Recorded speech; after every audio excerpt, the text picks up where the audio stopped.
Welcome back to our very cheap race car build. This thing's coming along really well. Roll cage is in, suspension's done, and the new engine's back in the car. So now we're at that point where we need to convert this from what was automatic transmission into a manual transmission car. Now, first question, why did we buy an auto car? These things are a lot more popular with an automatic transmission. They made a whole lot of them, and for that reason, they're very cheap. If we were to buy this variant in a manual transmission, we would have easily spent an extra $1,500 just on the purchase of the car. So it makes sense for us to buy an auto version, do the conversion, and then we can pocket the change and spend it on something else.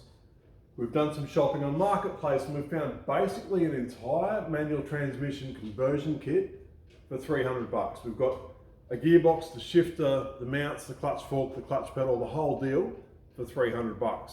All we've had to buy is a clutch setup. So what we've done there is bought the cheapest eBay clutch we can find. And why did we do this? This will be driven by new drivers who haven't necessarily driven a manual or a manual track car before. So if we can have a bit of a cushion or a bit of slippage in that factory clutch, then that's going to look after the rear of the car. We won't hurt diff centers, we won't hurt axles, and we won't do damage to the drive shaft. So we're going to sacrifice the cheap clutch in order to keep everything else alive. A little bit of slippage won't hurt us. We're only making factory horsepower with a lighter than factory car. So we're not asking a whole lot from the clutch, and we don't feel we need to put a racing clutch in it or a button clutch. That way the drivers aren't trying to get their head around a clutch that shudders or is hard to use. They can just use a factory style clutch. And it's super cheap. So now that we've got all the bits, let's try to get this thing together. Hopefully everything fits the way we think it will. And we'll see what it's like as a manual.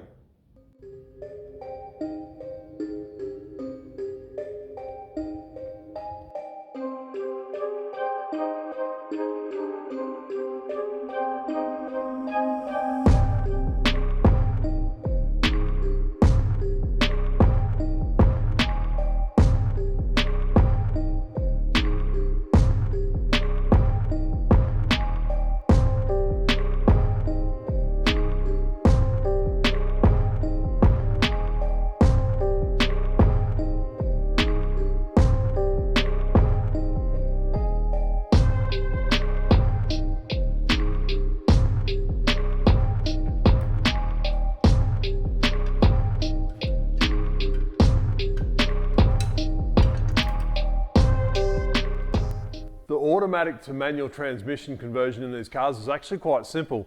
All the holes and mountings are already in the body, so it's as simple as pushing the grommet out of the firewall, bolting the clutch pedal up, clutch master cylinder goes in, and then it's just fitting of the gearbox. So that's quite straightforward, but I think we'll cover off some of the smaller details. Price-wise, we're not going to include in the total because a lot of it's safety gear, and with safety gear, there's so many personal preferences, but I'll show you how we keep the cost down when building our budget race car. Window nets, you've got to have them, and because this thing's built for a passenger, we've got to have two. The actual net itself is quite inexpensive, but it's the mounting kit is where all the money's at. So what we've done is reused the rear seat belts out of the Commodore when we stripped it. The front buckles here bolted to the original driver's and passenger's front seat. So we've just put a tab on the roll cage, bolted the buckle in, and used the rear of the seat belt for the window net. And we've now got a really easy to use quick release window net system that's more than strong enough for what that needs to do. Another thing we had to do was this thing had factory window tint. It really sucks, but patience, persistence, and a razor blade, and we've managed to get most of that off, and it's tidied up pretty well. Now with the tow hooks, we use seat belts. We've got seat belts everywhere. We've got to change them every couple of years in the race car, so we've got buckets of old seat belts. So therefore, it cost us nothing. We've used some open wheeler seat belts actually on the front, welded it to the front bumper support, and bolted one onto the where the tow bar goes in the back of the car. So more than strong enough to pull it out of the gravel trap. While we're in the interior of our car, one of the other things that is often overlooked is the footrest for the driver.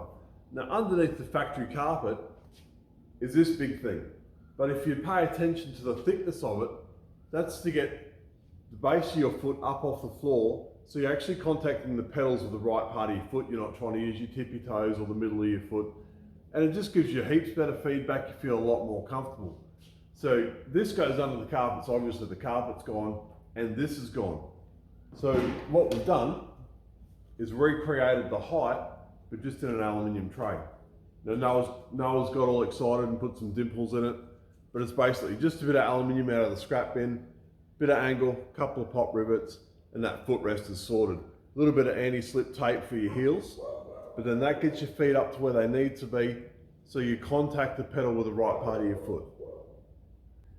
We're getting along pretty good with our bodywork, and up until this we haven't spent much money at all. The price of the paint was included in the roll cage.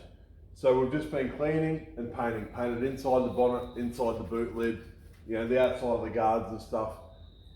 But this turned up on Marketplace, a new front bar. It's pretty ratty, it's had a hard life and looks like it sat outside for a year or something under somebody's tree. But like Facebook was reading our minds, this thing turned up on Marketplace for $100.